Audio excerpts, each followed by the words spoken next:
Fighting nerds. Labeled as the most unstoppable gym in the UFC right now when you conveniently remove Bruno Brazil from the equation, but I'm going to be going over which fighting nerd has the most potential in the UFC, considering that Carlos Prates is fighting this week and we just had Jean Silva fighting. I thought it'd be a good time to do, and we'll start off with Jean Silva himself.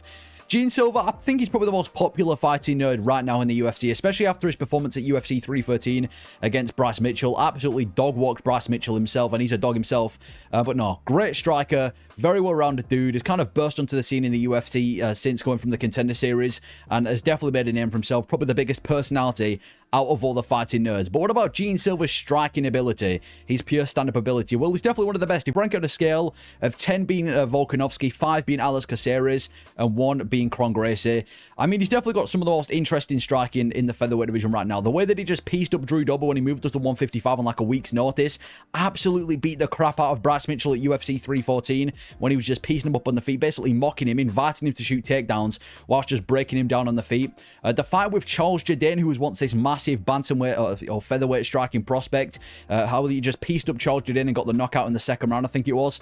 In terms of statistics, he's got a striking defense of 56% and a striking accuracy of 52%. I'm going to give him an 8 out of 10 in the featherweight division. He's definitely not Volkanovski's level just yet. I'm not going to say that he is, you know, one of the top 3 best in this division. I'm not saying he's up there with the likes of Yair Rodriguez and Volkanovski just yet, but he's definitely one of the best, like top 5, in my opinion, in this division. But we need to see him beat somebody elite. But I'm going to give him an 8 off the bat when it comes to pure striking ability. Grappling ability, if Evloev's a 10, Danny Ige is a 5, and Morgan Sherry is a 1.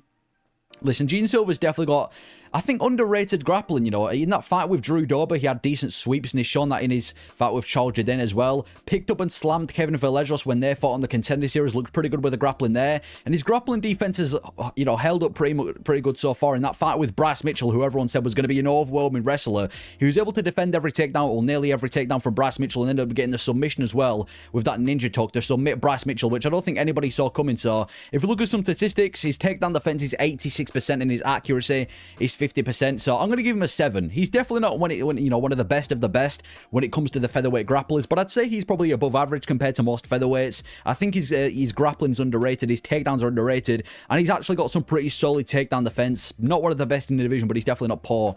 And then we've got Carlos Prates, who's going to be fighting this week. Now, Carlos Prates, I'd say he's probably the most dangerous fighting nerd in the UFC right now. He's kind of got this touch of death. He showed it in the fight with Li Jingliang and, what's his name, Neil Magny, where he doesn't even have to, you know, hit you flush, and people getting dropped, people getting knocked out. He's got this kind of heavy Muay Thai style as well. He doesn't have the same kind of conventional style that the rest of the fighting nerds tend to go for. In terms of striking ability, if MVP's the best and he's a 10, Bilal Muhammad's a 5, and Michael Chiesa's a 1. Listen, Carlos Prates, like I said before, has got this heavy kind of, I want to say kind of a sloppy style compared to the rest of the fighting nerds. A very Muay Thai heavy style, kickboxing heavy style. Doesn't have the same kind of wide karate stance like a couple of the other fighting nerds does. He's got this kind of sloppy walk forward style. Very powerful dude, loves implementing these leg kicks, his knees to the body. Like I said, Muay Thai heavy style, and it's worked. He's managed to finish every single opponent in the UFC, and definitely one of the most dangerous strikers right now. Possibly quite possibly the hardest hitting dude in the welterweight division right now.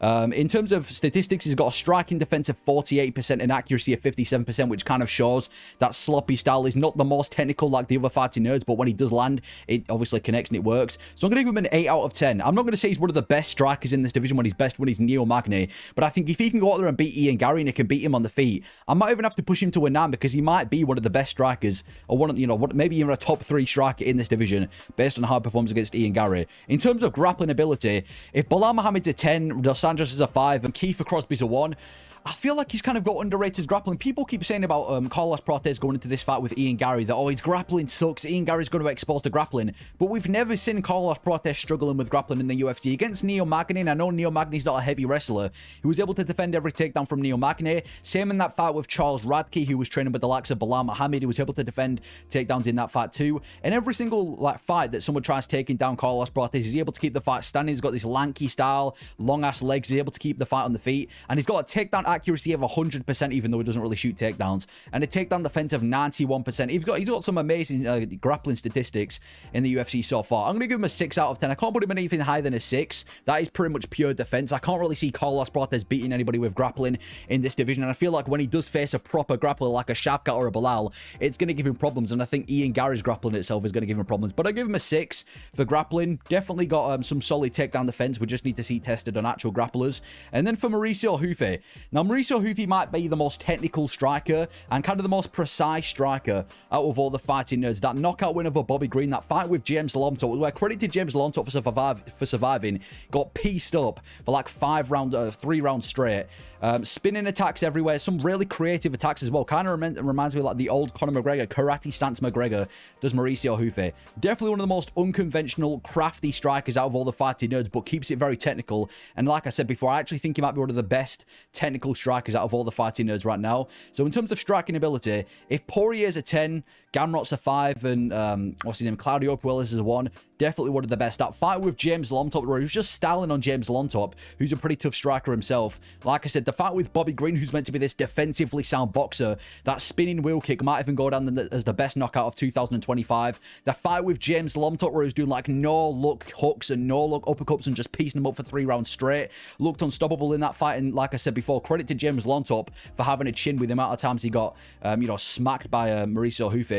His striking defense is 61% and his accuracy 58%, which compared to the rest of the fighting nerds is impressive. I'm going to give him an 8 out of 10. Again, he needs to prove it against an elite striker. That performance alone against Bobby Green, where he barely got touched and just knocked him out in the first round, was massively impressive compared to what we've seen Bobby Green do to other opponents. But I give him an 8. If he can go out there and beat like an elite striker in this division, or just any top 10 dude, I might even bump it up to a 9. But so far, I'm going to give Ruffy an 8 for the lightweight division. Now, grappling ability. Now, if Makhachev's a 10, Fiziev's a 5, and Alex Reyes is a 1, I mean, we've seen him scissor sweep Jamie Mullarkey in their fight, which I guess doesn't really count as a takedown. And we saw him on the Contender Series after he broke his opponent down, who actually trained with Islam, and he was able to take him down and gain dominant position. We haven't really seen too much grappling from Mauricio Ruffy. We've seen him face purely strikers in the UFC. James Lomtop tried taking him down a few times on the Contender Series.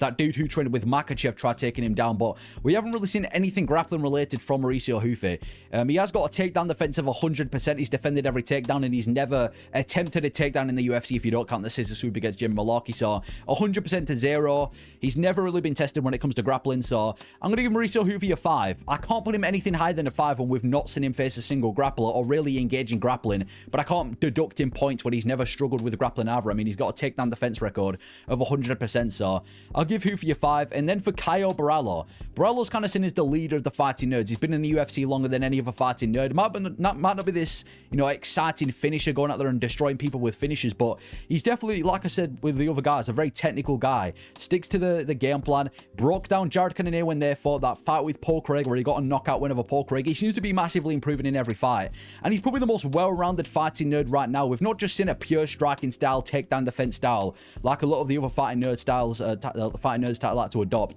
In terms of pure striking ability, if Imavov's a 10, Brendan Allen's a 5, and Torres Finney's a 1, he's definitely got some solid striking ability. Absolutely boxed the head off Paul Craig, but again, that's not really saying much because Paul Craig can't strike.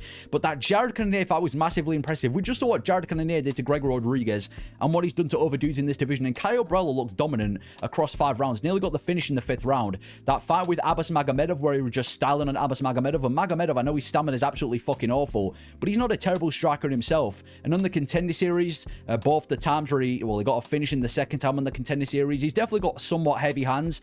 Likes to play the technical game more than go for the finish. But in terms of striking defense, he's got 62% and accuracy is a 60%, which I think is the best statistic out of all the fighting nerds on the feet. So I'm going to give him a 9 out of 10. That might be quite high, but what strikers in the middleweight division are actually better than Borralho right now? Would you favor a Whittaker or an Adesanya right now to beat Caio Borralho? I think Imavov is the only guy who's proven that he's a better striker than Borralho. So I'm going to give him a whopping 9 out of 10 for the middleweight division. And grappling ability, if Chimaev's a 10, Vittori's a 5, and Darren Till's a 1, he's one of the only fighting nerds that actually looks to grapple. He was out grappling Abbas Magomedov, and again, I know that was mainly due to the stamina, but the fact that he was able to do that against Abbas, who's a pretty decent grappler himself, is impressive. He submitted Mikal, who's now on the fighting nerds team, a couple of years ago as well, so he's got submission ability. We saw him in that fight with Muradov, where he took Muradov down pretty comfortably as well. Even in the fight with Paul Craig, I know Paul Craig's not a heavy wrestler, he's a BJJ guy, but was able to avoid any grappling from Paul Craig. So if we look at statistics, he's got a 76% takedown defense record and a 60% takedown accuracy. I'm going to give him an 8 out of 10. Definitely not Chimaev level of grappling, or maybe even a Dricus level of grappling, but he's a very well-rounded dude, one of the most well-rounded dudes in the middleweight division right now, and can definitely grapple. So if we just compare the opponents of all the fighting nerds to see who has the best opponents, these are what I'd say is the best opponents from all the fighting nerds, from Jean Silva, Carlos Prates, Mauricio Ruffy, and Caio Borralho. I'd say the one with the best opponent so far is Caio Borralho. He's faced Jared Cannonier, somebody in the top 10. None of the other fighting nerds have faced a top 10 opponent. He also beat Abbas Magomedov, Mikal, and Paul Craig, 2 ranked opponents in there. So I'd say he probably goes number 1. Number 2, I'm going to give it to Jean Silva, purely for the win over Bryce Mitchell, how he was able to piece up a top 15 tough guy in Bryce Mitchell. Also beat Drew Dober, who was one of the best unranked 155ers. Beat the prospect in Charles Jourdain. Beat Kevin Vallejos, who's a big prospect at featherweight right now.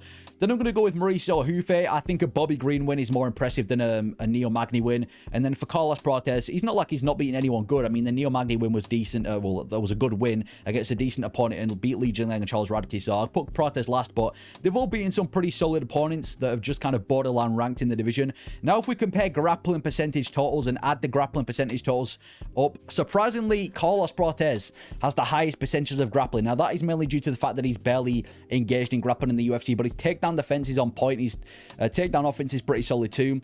Mauricio Ruffy goes at the bottom with 100% because he's never shot a takedown before, and he's defended every takedown, followed up by Jean Silva and Caio Borralho in the middle. If we look at the striking percentage totals, Caio Borralho actually gets the highest at 122%, and that's mainly because he's not going out there and knocking people out straight up. He kind of likes to break people down.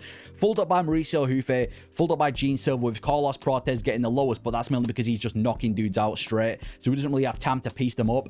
Total career knockout percentage, the top goes to Mauricio Ruffy with a 92% knockout percentage, followed up by Carlos Prates, Jean Silva, and Caio Borralho at quite a low 28%. Again, like I said before, Borralho's not really a knockout type of guy. He likes to kind of break people down and go to a tactical decision. Total submission percentage, Borralho's at 24%, Jean Silva's at 19%, Prates is at 14%, and Mauricio Ruffy has never submitted anybody in the UFC. But Jean Silva, I'm going to put at number 1 as the fighting nerd that, in my opinion, has the most potential. And this is purely for the fact that he's so well-rounded. I mean, I know Caio Borralho is well-rounded too, but just look at what he's done to every single opponent on the feet so far. And he's doing this to legit guys. Charles Jourdain, who was a prospect in the featherweight division. Drew Dober on 2 weeks' notice. Bryce Mitchell as well. To submit Bryce Mitchell, and not even just the submission, but dominating the entire fight in that fashion. I can see Jean Silva being a top 5 guy in the featherweight division very soon. There's very few people in this division I can actually pick over Jean Silva if they're not at the title picture. So I'm going to put him at number 1, and I'm going to put Caio Borralho at number 2, and that's purely for the fact that he's actually proven that he's a top contender by beating Jared Cannonier. I mean, the dude is a fight away from a title fight. He's got more wins than any other fighting nerd in the UFC. He's made it further than any other fighting nerd. So I feel like it's only fair we put Caio Borralho at number 2, and who knows? He could be a future champion. I know with Chimaev in the division, you can't really pick against Chimaev, but if Chimaev wasn't in the division, Borralho would probably be one of my picks for a future champion. So I've got to put him at number 2. And then I'm going to put Carlos Prates and Mauricio Ruffy at last place. Not that they're significantly worse than, obviously, Borralho and Jean Silva, but I feel like they haven't really proven that they've got the most elite grappling so far. And they're still pretty much untested when it comes to top contenders in the UFC. Obviously, we're going to find out Prates this weekend against Ian Gary. But that'll be my opinion, which fighting nerd has the most potential in the UFC. Let me know your thoughts. Let me know your thoughts on how Carlos Prates is going to perform against Ian Gary. But yeah, let me know your thoughts. Thank you for watching.